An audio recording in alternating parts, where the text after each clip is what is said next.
Eddie's been in the organization a while. What was it like to tell him he was going up? I mean, for me, it's they never get old telling somebody for the first time that they're going to the big leagues. And for Eddie, he deserves this opportunity. He's pitched really well here. Showed that he can dominate lineups. He showed that he can dominate the heavy parts of the lineups. We asked him to drive up his strikeout numbers, and he went out and did some things with his slider. Even though he's a sinker, four-seam, changeup, that's his three dominant pitches. He worked on the slider, and I gave him another weapon for righties. And this guy's a tremendous hard worker.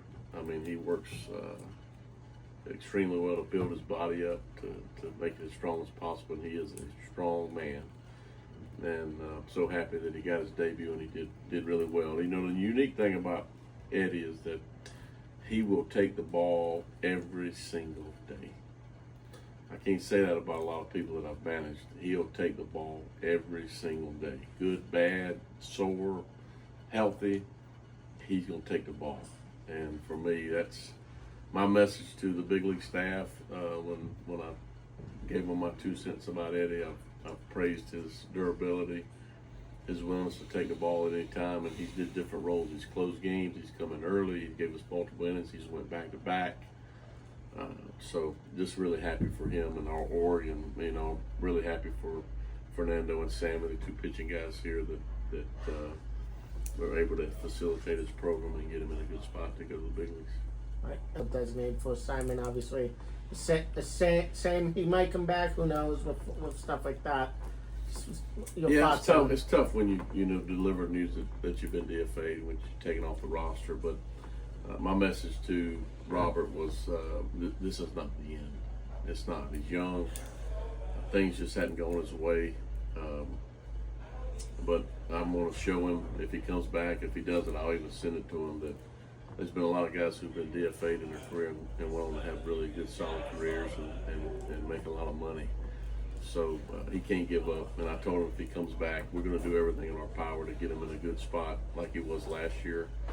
I know for as far as us here as a staff, you know, you feel bad because, you know, we all have a part in his development. When people don't play as well as you want them to play, you take it personally. And I know the guys, the coaches, the staff, everybody in our offices feel really bad, and we share some responsibility for it. But I think he'll bounce back either with us or with somebody else and end up playing a long time. Right. Just two more things from me. First off, a few new pitchers today. Yep. Pilkington obviously isn't new, but he's new this year. Cosgrove, I believe, was making his Wings debut. Yep. Just what have you been told about them? Well, Obviously, you know Pilk. I know Pilk a little bit. I mean, obviously last year he did a really nice job and went to the big leagues and pitched some big ball games for a big league club. His velocity is a little bit down right now, but so we're going to try to do whatever we can to get it back to what it was last year. He had a nice outing today, been off for almost a week or probably more than a week. So we're going to be able to see what he can do against, you know, especially the lefties. And then Mr. Cosgrove, I've never seen him before other than video when I watched him when we acquired him. He's kind of got a little funkiness to him that can lead to a lot of strikeouts. So, you know, that's the reason they brought him over. They're looking for people to help get lefties out in the big leagues. And both of these guys have experience, and hopefully they can pitch well and go up there and help our big leagues. All right. And finally, the Rochester Series coming up, last one before the All-Star break. Obviously, I can't ask you this next week, so what are you hoping for during the break, and what are you hoping to see once you get back? Well, I hope you know it's at that point of the year where you know that break is in a good spot. I can tell it's nothing against our guys or nothing against the work I'm seeing, but I can tell they're a little bit kind of fatigued. So I think if we can make it through this next trip, try to win the series, and then get the 4 days off, I think it's something that's much needed for not only guys in AAA, but the big leagues is the same way. So hopefully if we can win the series there, take the break and come back and be refreshed and go out and try to win the second half. Matt, just doing a profile on Seaver King. Obviously, he's not healthy right now, but what has he brought to this team since being in AAA? I think he's been really well, man. He's brought a lot of energy to the club. He's hit all over the place. We drafted in that spot for a reason. He's obviously got talent, but he plays the game the right way. He wants to win every game. He wants to win every bat, win every pitch, and make every play. And he's going to be missed here until he comes back, but hopefully he'll have a speedy recovery. But he's a gamer. He's a guy that I wouldn't be surprised if he's in the big leagues by the end of the year. You mentioned that 3 years ago he was playing Division II baseball, and now he's a step away from the majors. Is it astonishing, kind of how quickly he's ascended here? No, I mean he's athletic. I mean he knows how to play. He's got bat speed. He's got athleticism. He can play all around. College he played all over the place, but here he's going to be mainly short, second, and some third to give him some more versatility when he gets a chance to go up. But no, I'm glad he's on our side. I'm glad he's in our war. He come up here and he's played extremely well, and hopefully once we get him healthy, he can carry our club again. The starting pitching over the past couple of games has been good, especially at trying to limit Lehigh Valley's offense early in the game. How did you guys overcome that challenge today? I think for me, Champ was Champ, and I know he's kind of been not up and down, but he's had some where he's had openers, but he's been our steady Eddy when it comes to our rotation, and he did a nice job today. Fastball was good. He had a good mix. He kept us in the game, and then turned it over to the bullpen. Bullpen was good till the end. Joey Weimer, not Joey Weimer. Josh Wetzel mentioned in San Diego they moved Tom Cosgrove's arm slot to the side.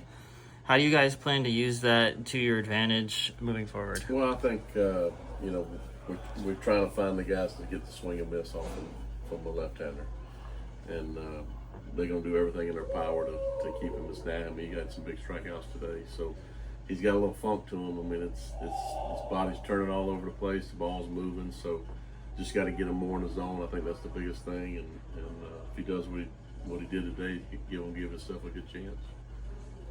Coach, using 7 different pitchers today, Yep. Was that the game plan going into the game of using that amount of pitchers that you did, despite it being the close game that it was? No, I mean, yeah, it was. I mean, Champ was going to go 5, and then I had to make sure that I got Pilkington, Cosgrove, and Barlin in the game. And, for us, we had Sinclair going to maybe clean up an inning. And then we went back out. He wasn't as sharp. He walked a few batters, and then Penrod came and did a really nice job, despite the free base. But he kept us in it, kept the game close. And Barlin just had some trouble getting the ball where he needed to get to. But he was the guy that was going to finish the game for us today. And then, again, my apologies, this has already been asked, but overall assessment of the game. Obviously, the series was lost 4-2. You Yep. guys haven't been in this position for quite some time, but talk about your overall assessment of the game and the series with this team. I thought we bounced back from losing the first 3 ball games and came out and won 2 big ball games back to back. And then today, I felt like once we grabbed that lead in the 4th, that we were in a good spot. We didn't add on, but sometimes you got to tip your cap. They kept us from scoring, and they kept them in it. And then late, we just didn't hold it. I mean, that's about it. I do think our defense wasn't as good as it's been, and I'm sure that we'll do some things to clean that up, continue to work. We had a good work day before the game today, too. So it's nothing concerning. It's just part of baseball, but there's something that we're going to be addressing, make sure we clean up the defensive side up. Just a couple more things from me, Skip. Seaver King, Yep. Obviously he's on IL. Do you guys plan on having him come back off of that 7-day midweek, or do you want to hold him out maybe till after the All-Star break, with the break coming up? The oblique is a weird kind of, I don't want to say injury. It's just a weird pull. You may think you feel good until you get in the game and you re-aggravate it and make it worse. So I'm sure we're going to be very cautious, and but I'm not sure if the timeline will be next week or after the All-Star break. But I would think that hopefully by the All-Star break or after, he's able to be activated. And then lastly for me, Joey Weimer, past 3 games, I think he's had 7 RBIs in the past 3 games, and prior to that he was really struggling. Yep. Talk to me about just what you've been seeing the last 3 games. Have you had any talks with him or any kind of approach with him and how he's been playing better? Yeah, I think, for me, it's just a mindset. We've had some talks. He was frustrated about being in AAA, which I totally understand. And then I think he got himself in a little, just wasn't right offensively. And then he tried to get himself out of it through some work. And then we gave him some days off. Didn't play as much. And then, his work got better. And then his at bats this weekend were really good. So hopefully he's turned the page and can help us, because I'd like to move him up and be a big spot there in the 4 or 5 hole. Thanks, Skip.